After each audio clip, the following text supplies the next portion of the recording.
But you ready for some Rurouni Kenshin? Let's do it, baby. All right, guys. We got Rurouni Kenshin episode 9, the Obi-Wan shoe strike. I don't know why they added the shoe there. But the first Obi-Wan attack is stopped very quickly by Kenshin, Sano, and Yahiko. However, Yahiko is poisoned in the process. And from there, we get to learn a lot more about Megami's past and her connections to the Conru organization. So, this episode starts with the introduction of Hyotoko's being. He is this massive red guy, and I really wish Tyler was here for this. I wanted to see how he liked the fight as they're kind of heating up a little bit more. But it was actually a little subconscious puns. But I this fight kind of underwhelmed me. But before we kind of get into that, Sano was, which is a great comeback. He says his name and Sano's like, that name's too cute for you, dude. You need to change it. I thought that was really funny. I've met some people where their names just don't fit them. You know what I'm saying? And it's like, But Sano thinks he's a good matchup for Hyotoko. And he says, he didn't have any weapons, and he's obviously really strong. He's 8 feet tall and like built like a brick shit house. So they start going after it, and Sano comes in for a little punch, and this is just the opening the flame user needs, and he lets out his first flame breath with those janky ass teeth. He has like 4 teeth, y'all, and they're made out of flint and a little oil hose that goes down to his belly, and he kind of just sears our boy Sano a little bit. Very, very, very interesting. I forgot what his fighting style was, and let me tell you, the fact that he swallows a sack and has a hose coming out his like throat, that must be so painful. Yeah, it probably is. It has to hurt, right? It has to hurt. I bet the inside of his mouth is actually scorched. Oh yeah, I mean, he literally just basically like uses his abs to like pump oil out of this thing. Clicks his teeth and he starts breathing fire. It's crazy. Yeah, he had some well-defined abs whenever he went to go do it, though. I was impressed. That gut looks like it's just from the sack, or mostly from the sack. Yeah, he's still a big boy, but that shit animated was like, I was like, oh my god, this is getting a little too cartoony right here. Yeah, I mean, Kenshin has like some semi-realism going on, so it was a little bit out of character, I thought. I mean, he's also a giant red man, so he could be painting himself to look more fierce, but I don't know. I don't know if they do war paint in that organization. It's a lot of paint. It's a big guy. Yes, I mean he might just be stained at this point. But they kind of actually go into where he gets his name from, and his name's Yoko Toko, and which it stems from the word hai, which means fire, and Otoko, which means man. So his name is literally Fireman. Very creative. Very creative. 10 out of 10. I could have just left that part out. Yeah, I don't know why they did that, but I feel like I should bring it up since they did. You know what I'm saying? But Kenshin steps in after Sano gets his leg gets scorched a little bit, and Kenshin kind of goes off here. I think this was like the best set of visuals we got out of this episode, and so Hyotoko kind of does this flame breath again, and Kenshin proceeds to just cut the flame. Built very, very different. It was built badass. Very, very different. Yeah, it was honestly beautiful. There were some screensaver moments in here. For me, at least, I love Rurouni Kenshin, as you guys know. But Megami in this moment tries to run away, and Kaoru comes up behind her and is like, he's doing this for you. You have to watch this fight. Which is honorable in the first place. I would be somewhere hiding, personally. Yeah, and I mean, Megumi comes back and she's basically like, Hitoko is a mid-ranking ninja in the Oniwaban. Kenshin can't win this. And Kaoru's response is like, nah, bro. This man's built different. Don't worry about it. He's no ordinary swordsman. And even Sano, Sano is freaking nuts too. Like these aren't your average fighters. These guys are legit. They're the real deal. So Yeah. stick around, or else I'm gonna come at you. And Mhm. also, don't touch my man. I feel like in this remake, Kaoru is like way more defensive of Kenshin. Uh, at least like outwardly, they've added a lot of, I guess, like little clips of her, like, saying don't mess with him, like he's mine and shit like that, which wasn't in the original. It was made way more like between, you had to read between the lines to understand that she liked him that much. Yeah, it was definitely more subtle in the original, not the remake though. She's all in. Yeah, no, the cards are on the table and everybody knows it. But yeah, Megumi realizes that Kenshin is built different, and she literally says, "What the hell are Sano and Kenshin?" It's a great question because Sano is body made out of iron with the strength of an ox type deal. And could you imagine if he had like proper sword training, what that fucking guy would be? I mean, if he had an actual sword, not a meat What? cleaver from Final Fantasy VII. I mean, he was doing work with it, but yeah, if he had some training, that would be insane. He'd be insane. Um, but yeah, Hyotoko ends up using all the fire on him, and you know, Kenshin don't give a shit. He actually calls it a street performer trick. So I'm loving the disrespect from Team Kenshin in this episode. It's sometimes subtle, but when Kenshin gets to talking shit to you, it hits different. You know what I'm saying? Oh, definitely, man. And this led up to, so like Bass said, Hitoko was out of oil in his little sack, and just seeing him refill that thing casually in the background was so funny. I'm like, dude, you bring a funnel with you? He's got He's his got- head caught back with the funnel in it. I was like, So oh you look my goofy, god. man. And he only gets 9 blast breaths out of it. Fire breaths. He's not Kaido. He's Yeah, not he's Kaido. not hitting with the Boro breath.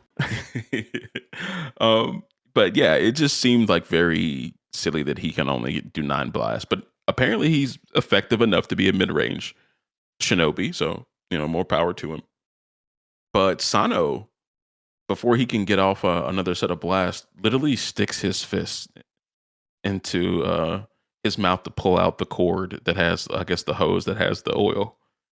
And that was pretty gross. I thought it was hilarious when he went up to punch him in the face and grabbed the cord out of his mouth, but just seeing the sack with all the fluid on it, it was fucking disgusting. Dude, that would be so painful. Again, like imagine having like the sack is like the size of a pig. It's not small. And Oh, he rips it through his esophagus. Like that has to be so freaking painful, man. throat goat. Throat goat. um, yeah, it's unimaginable. I don't think you could do this in real life, and if somebody has, I don't want to know. I don't want to know. I'm kind of Um, interested now. you're kind of interested now. Okay, okay. He's on his phone now, guys. But after they defeat, Sano comes in, kicks Buddy in the face, and after they defeat him, uh, Beshami, the little bullet guy, kind of flicks those stones at people. Is getting very afraid because he's like, I can't fail twice. Like they're gonna kill me if I go back saying that I did not get Megami. And he decides, you know what? If I can't capture her, I'm gonna fucking just, I'm gonna finish her off. And he tries to shoot like a poison laced bullet stone thing at her. And our boy Yahiko, this is like his first, I'd say, big moment in the story where he makes a major impact. And he jumps in front of the bullet, gets hit in the wrist, and he ends up poisoned. But now there's somebody else on the scene. Shinomori, the leader of the Obi Waban group, is there to kind of come get his guys. He realized that they're not going to get Megami today. And he tells Kenshin, you know what, we're going to be back, but I'm taking these guys with me. And they do a little clash as Kenshin is trying to get him to leave Bishimi behind to help Yahiko. But Kenshin realizes, like, oh, this guy's the real deal. And he kind of has to back off. He kind of repels one of his swings and he leaves. Shinomori leaves. Yeah. But Oh, I was gonna say this led to like a really impressive scene from our girl Megumi here. So it turns out that she's actually from a family of doctors, and she recognized what type of poisoning it was like instantly. She sees the symptoms. She's like, okay, this is stramonium leaf poison. Gives instructions to save Yahiko and is like, take these to a doctor. Your boy will be good. And it comes out, the doctor does detox Yahiko, basically saves him. He's like, he'll be good in like 3 or 4 days. And the doctor actually knows of Megumi and how, like, where she learned this skill. She's from the Tanaki clan, which is a clan of doctors that's pretty much just been destroyed in the Battle of Aizu. And her father was the leader of the clan, taught and learned Dutch/Western medicine. I like how they yep. call it Dutch medicine. I think that was interesting because you always hear Western medicine and Yeah, I Eastern mean, medicine, did but the I've never Dutch heard actually Dutch. start this thing up? Like, I really should look into that actually. And like, so the doctor that's talking about Megami, he's like, this had to be a master doctor. These instructions are perfect. It tells you exactly how to make this compound that's going to save him, how much to give him, when to give it to him. So he was very, very impressed. He knew this was a highly skilled person when it came to medicine. But yeah, it turns out Megami's entire family's dead, bro. Which I completely forgot that. I don't remember Megami's I didn't remember Megami's backstory that well. And kind of seeing that, her entire clan died in the Battle of Aizu was pretty tough. So she's the last of her people, which were renowned doctors. And, that doctor, the older doctor, is kind of explaining that to Karu and Sano as he's like healing Yahiko. But outside, we have a completely different situation going on where Megami is explaining her full story to Kenshin. So we're kind of getting this back and forth at the same time. This is kind of like, the release or the drawing back of the curtains for Megami. Because I imagine if this is your first time watching this show, like you probably think Megami is the biggest piece of shit because she's been selling opium. That's what I would think at least. Um, no one, I don't think anybody really likes drug dealers. Not I.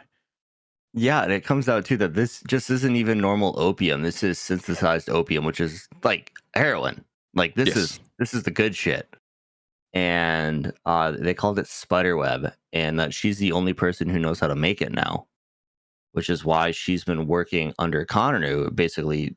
I don't want to say as a slave, but More or less. being forced to make this, and Yeah. she knows how bad it is. She knows how strong it is, but she just couldn't get away. And once she kind of saw what was happening with it, she's like, all right, I have to leave. But, I thought it was fitting that it was called spiderweb because she's essentially trapped in his spiderweb, which I thought was pretty clever. Yes. Yes. It's also trapping the customers because she said it was twice as addictive, um, and uses half the ingredients. So it was 4 times the profit, and that's why he cares. Conroe cares so much about keeping Megami. Like she's the cash cow. He said last episode of the episode before that she's pretty much the goose that lays the golden eggs.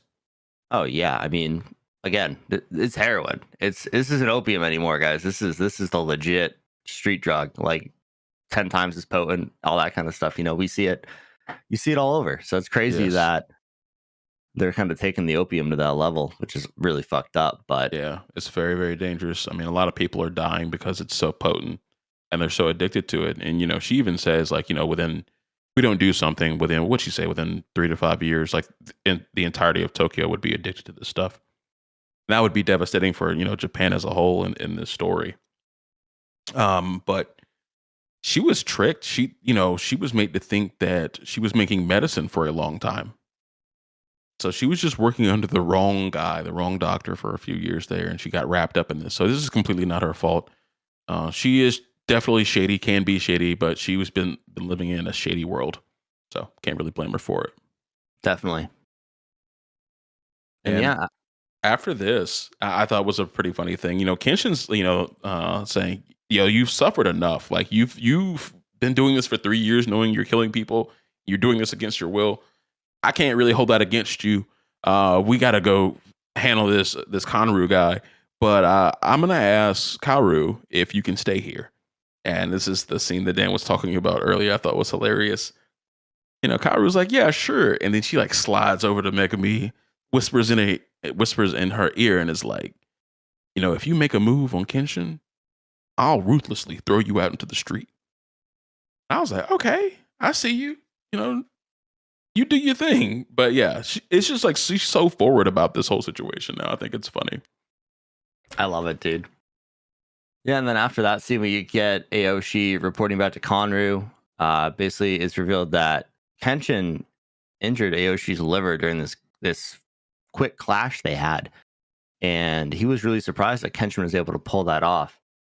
And he can't fight for 3 days, so Conru's gonna have him basically do some ninja shit, classic ninja shit here, and look into Kenshin's history, learn everything he can about these guys, so they can find a way to beat him. Which classic ninja shit, dude. Espionage. And he's starting to realize who Kenshin is. He was like, again, he said it for like the third time, like red hair and a scar on his face, and he's fucking with my boy. This is who I think it is. Like, right. It's gotta be. Yeah, I mean, how many red-haired samurai are there out there with giant X scars on their face? Right. I mean, very recognizable person. It should be anyway. And especially with this skill level, I'm sure there's not many people out there that can really box with Kenshin like that. So yeah, there's only one Batosai. Exactly. You got it. This was made very clear in the first episode when there was a fake Batosai, and Kenshin came and brought down the hammer on him. Said, "Don't you fucking disrespect my name." You too soft, son. You too soft. But yeah, no, I really wanted to talk to Tyler about this because he was wanting to see some of like the fights pick up a little bit, and we got a little bit of that, even though I think the fight was underwhelming. But I think it makes sense because they're trying to cram more info into these shows. But if they drew out this fight for maybe another 3 or 4 minutes, I think we could have gotten a lot more out of it. Yeah, and I think they've been putting 2 episodes of the old show in every episode of the new one, so the pacing's been great, but it does take away from the fighting, like you're saying. So yes, I was hoping with this new animation that we get some clean, drawn out fights, but we got about, I think, maybe 30 or 45 seconds of really, really clean fight animation. It was dope, but it was very short lived. It's just building up to the big one. Don't worry about it. Hey, I'll be right here. I'm watching. Did you catch the scene after the credits? No, please elaborate. Okay, so I was cracking up during this, and it caught me off guard really hard. So, what's his name? Conru, the shady businessman, basically was meeting with people from what looked like the U.S. Navy. God, and they were all talking in English, but it was like that terrible Japanese dub English. I need it. You need to go watch this. It was so funny. Like, hello, nice to meet you. And I was like, oh my God, they're going even the Americans were doing it. Oh yeah. Oh shit. Oh yeah. Shit. He had a guy translating for him and everything else, but basically it looked like an admiral of a sea vessel was like, hey, here's your package. And there's a very strange crate that he opens up. And Connor is basically like, this is what I need to be a god.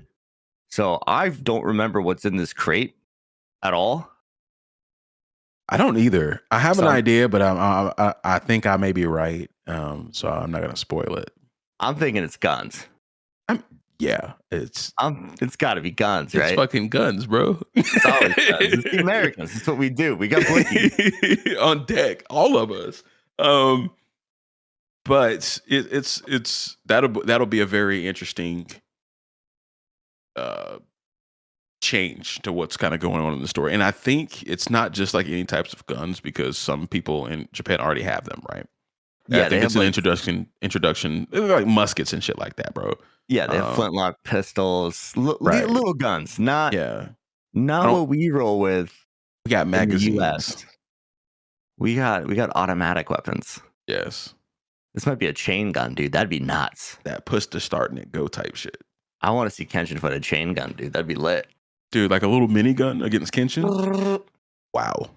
Wow. Be electric. But we'll find out. I think probably next episode with how the pacing's been. So Yes, it's curious going to by see what that quickly. is.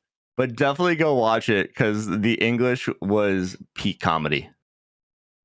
Sometimes they just need to phone a friend in an English speaking country, but we'll It was see. no, it was so bad. It was good. It was Okay. perfect. I loved it. Okay. I loved it, Love dude. it. Love it. Love it. Love it. So yeah, if you're watching Kenshin with us, make sure you go peep that after credits scene. But it's been annoying because like they don't do one every episode, so you have to go look. Yes, But that's what's been getting me. I don't think there was one on the last one, and I looked, so I forgot to look this time. oh yeah, I've been fast forwarding through the credits, and I'm like, oh, that's not Kairu's face. What's this?